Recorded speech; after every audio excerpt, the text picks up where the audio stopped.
High everyone, welcome to my channel Bong Belle Soul. Kolkata থেকে লাদাখ যাওয়ার দুটো রাস্তা আছে।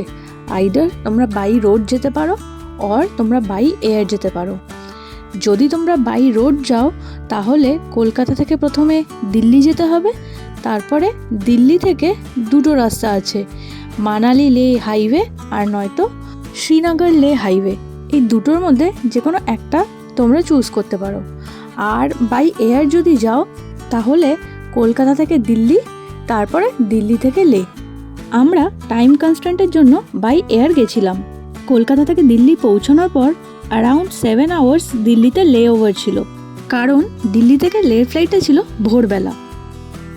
লে ওভারের টাইমটায় আমরা দিল্লি এয়ারপোর্টে লঞ্চ অ্যাক্সেস করে ভোর 4টের সময় ডিনার, আবার ভোর 6টার সময় ব্রেকফাস্টও করে নিয়েছিলাম। লে এয়ারপোর্টের অপারেশনাল টাইম একদম আর্লি মর্নিং থেকে দুপুরবেলা অবধি, তারপরে এয়ারপোর্ট বন্ধ হয়ে যায়। তাই লে পৌঁছতে গেলে তোমাকে আর্লি মর্নিং ফ্লাইটসই নিতে হবে। বাই রোড লাদাখ যাওয়াটা যেমন একটা অন্য রকমের অ্যাডভেঞ্চার, বাই এয়ার যাওয়াতেও একটা আলাদা রকমের ভালো লাগা আছে।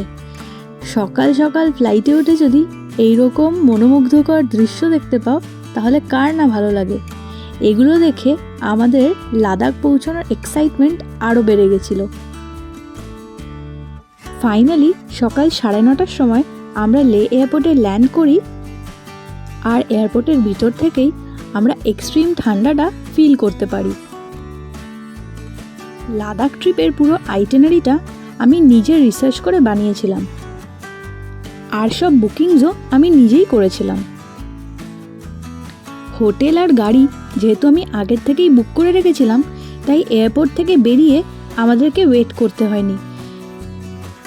লেতে আমরা the Indus valley hotel book করেছিলাম, আর পুরো লাদাখ ট্রিপটা যেই গাড়িটায় করেছিলাম সেটার বুকিংও আমরা এই হোটেল থেকেই করেছিলাম।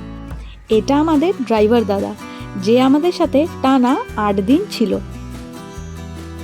হোটেলে পৌঁছবার সাথে সাথেই ওরা আমাদের ওয়েলকাম করেছিল বাটার টি আর খাতা দিয়ে। এই খাতা জিনিসটি হলো একটা হোয়াইট সেরিমোনিয়াল স্কার্ফ, যেটা সিম্বলাইজ করে অনার, রেসপেক্ট অ্যান্ড পিওরিটি। আমরা যেহেতু বাই এয়ার লাদাখ গেছিলাম, তাই আমাদেরকে কিছু রেস্ট্রিকশনস ফলো করতে হয়েছিল for 48 hours to avoid acute mountain sickness. AMS একটা ইলনেস যেটা ইউজুয়ালি হয় যদি কেউ খুব তাড়াতাড়ি খুব হাই অল্টিটিউডে ক্লাইম্ব করে। আর আমরা যেহেতু ডিরেক্ট ফ্লাইট নিয়ে দিল্লি থেকে লেতে পৌঁছেছিলাম, তাই আমাদের অ্যাক্লামাটাইজ হওয়াটা খুব জরুরি ছিল। বাই রোড লাদাখ গেলে এই হাই অল্টিটিউড অ্যাসেন্টটা যেহেতু গ্র্যাজুয়ালি হয়, তাই এএমএসের প্রবলেমটাও খুবই কম দেখা যায়, আর অ্যাক্লামাটাইজেশনটাও ইজিলি হয়ে যায়। ফার্স্ট 48 আওয়ার্স আমাদের ইনস্ট্রাকশন ছিল লে সিটি ছেড়ে বাইরের ট্যুরিস্ট স্পটগুলোতে না যাওয়ার। স্পেশালি ফার্স্ট 24 আওয়ার্স রেস্ট নেওয়াটা খুবই জরুরি।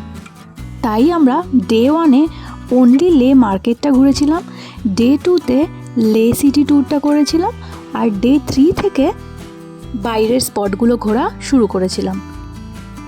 বাই এয়ার যদি তোমরা লেতে পৌঁছাও তাহলে তোমাদের এই প্রিকশনসগুলো একটু খেয়াল রাখতে হবে। চলো আজকের জন্য এতটাই, দেখা হচ্ছে ডে 2 লাদাখ ভিডিওতে। বাই।